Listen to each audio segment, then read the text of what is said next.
We welcome you back post-game here at Franklin Pierce, where Keene State has been crowned 2025 Little East Conference champion as they win 2-1 over Eastern Connecticut State. And I'm joined with the head coach of the Keene State Owls, Justin Blood. And Coach, this has been a phenomenal run for your team, but this was a game that really required a sharpness, a focus, because there was so much on the line here today. Certainly didn't want to get into that if necessary game. You had the advantage, a better rest for your pitching, being in the undefeated spot in the tournament, and this game stayed razor thin from the very beginning of the scoring threat in the top of the first.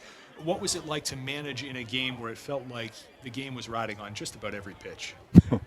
Fortunately, I've been in a lot of those games at this point in my life, so I won't say that it feels comfortable, but yeah, I want to try to make the players feel like I'm comfortable. So, but no, it was crazy. We thought for sure that we were going to end up having to beat EastCon. They're such a good program and a good team, and honestly, they're the only team we hadn't beaten since I've been here for 4 years. So it just felt like everything was lining up to where we were going to check a lot of boxes in one day. One of our goals was to get to 25 wins. This is our 25th win, needing to beat EastCon, and we've always said to be the best, you got to beat the best. And I didn't expect anything other than a game similar to this. I expected a few more runs, but a tight game was certainly what we were expecting. And certainly what you got here today. You had scoring opportunities early, didn't get the big inning, but picked up those single runs in the third and the fourth that set you up to be able to win this game. It was a full pitching staff effort from top to bottom. Everyone pitched well, everyone got big outs, and everyone rose to the occasion. Is this similar to what you thought you would have when you put your board together and who you would use and when, or did you end up having to rearrange based on how the game played? You can plan before the game, but then the game will dictate what you need, and some of it is based on where you're at in the lineup for the opponent, and just how you're feeling about the ebbs and flows of the game. But Shea, first of all, did a great job. EastCon had been swinging the bat extremely well. They're a good offensive team. They'd been a lot of early swings the last few days and aggressive, super aggressive. And I thought that Shea's stuff, he's a 4-pitch mix guy, so his stuff slowed him down, kind of got him into take mode a little bit. And he was working off the plate and getting them to swing at some bad pitches or some pitchers' pitches.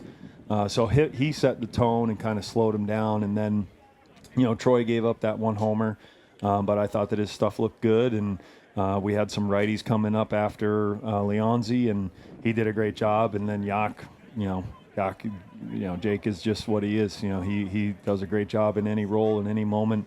And Floyd obviously finishing up, but we like to match up with those guys too. So it was looking at lefty versus lefty and just stuff guy versus pitchability with Jake and Floyd, and thankfully everybody did what they were supposed to do, and it worked out just right. Now, this accomplishment would obviously mean a lot to you in any circumstance, but the little cherry on top is that it happens to happen here at Franklin Pierce, where you yourself were a player. And to have life bring you all the way back around and unexpectedly here to play this tournament and to be on this diamond where you raised this trophy, what is that like for you, having put in all the work here as a player to now return unexpectedly as a coach? Yeah, it is crazy. Life is interesting, right? It brings you places you don't expect to be brought. And but yeah, I had a bunch of teammates from Pierce texting last night, and my former coach.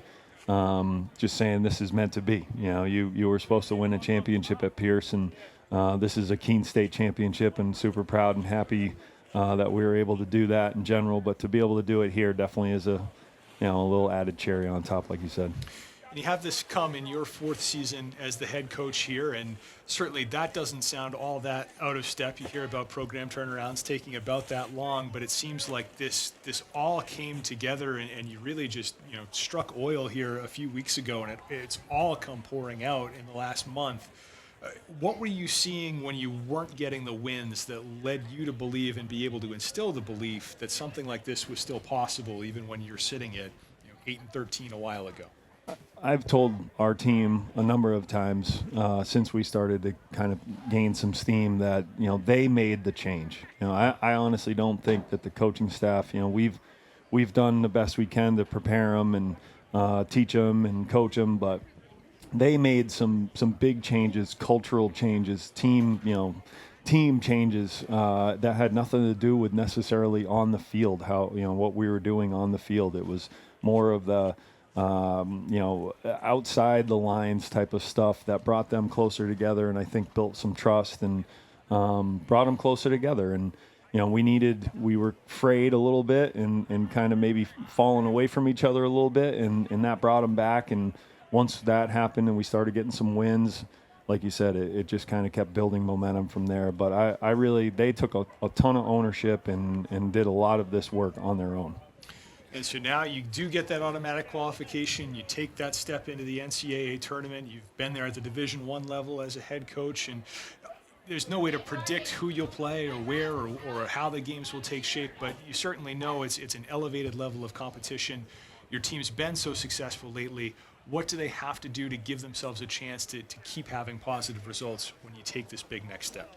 Just trust, the belief that what they've done, they can continue to do that. And, we've played some really good baseball the last few weeks. And if we can pitch like we pitched this week, if I'm some of the other teams that might be hosting or, regardless of what seed we might be in a regional, I wouldn't want to face us. I think we're pretty dangerous right now.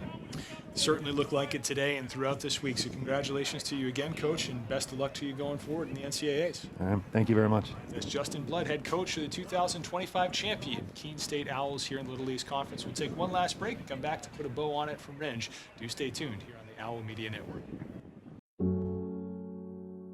A single thread is unique. Like each of us, full of purpose and potential. A strand designed to connect, strengthen, and unite. But we face different challenges and have different opportunities. By acknowledging that others may struggle in ways we do not, we can celebrate our differences,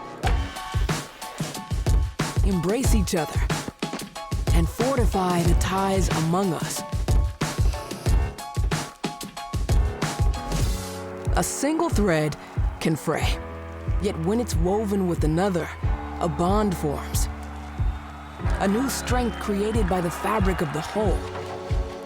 Let's embrace the fabric we make together, the diversity of our threads, to reach beyond ourselves and overcome the impossible. The true power of our game comes from unifying our individual backgrounds, connecting our unique stories, enabling us to be stronger, braver, greater. We can achieve so much more when we are all as one. What a season! The confetti is gonna fall. There she goes, and she's got it. How sweet is this, and how wonderful for the sport.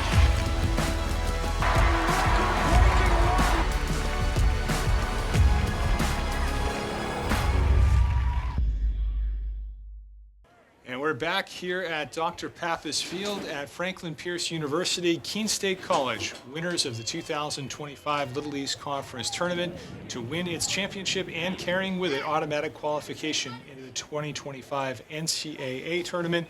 For Keene State, 2 runs on 5 hits, 2 errors. For Eastern Connecticut, 1 run on 4 hits with 1 error. For Keene State, single run scored in the 3rd and 4th innings. Eastern Connecticut scoring its run in the 5th. Tremendous bullpen pitching from both teams. But for the Keene State Owls, it was Brennan, then Yakum, then Floyd, stringing together those key 15 outs, especially at the end. We talked to Jake Yakum, who was named the tournament's most outstanding player, and he was able to come in and get it done, got that key double play of Leonzi, who had previously homered, to end the 7th inning. And after that, just about everybody got retired from there forward. A 1-2-3-8, 2 out in the 9th, walk on a borderline pitch to Moser, and then JT Clark got rolled over with a ground ball out to second base to finish it. So you see how close these two teams were in the standings this year. Just a 1-game difference between them. Keene State eking it out, even though Eastern Connecticut has swept the regular season series. This was a day and a game where it was really, really tense right from the very beginning. Scoring chances galore for both teams early, and then a bullpen pitcher's duel at the end gave a really nice flavor to this game toward the end. As you see for the Owls, their second Little East Tournament championship, the first since the Bush administration. That's really the amazing thing here is this program has been reborn now, and they figure to be a contender in New England like they once were for many years to come. A junior-laden team that figures to be a contender again next year, but they have arrived on the scene here in 2025. And that's the moral of the story here today. The Owls winning by a final score of 2-1. And that will do it for us on behalf of our producer, Ryan Kern, and our camera operators, Allison Kenyon, Reid Rampanelli, and Nick O'Connor. I'm John Cabral saying thanks so much for joining. This one's been a blast, and congratulations once again to your Keene State Owls 2025 Little East Conference champions. And what finds himself in right now, where he's really got to overcome. And overcome he has. Ground ball to second base. On your first, and it's over. Anderson on your Chatfield, and your 2025 Little East Conference champions are the Keene State Owls.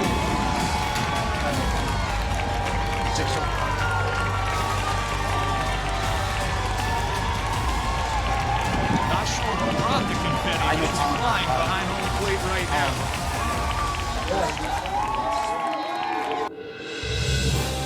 You have been watching a Keene State Athletics broadcast on the Owls Media Network. Please tune in to our next broadcast, and thank you for watching.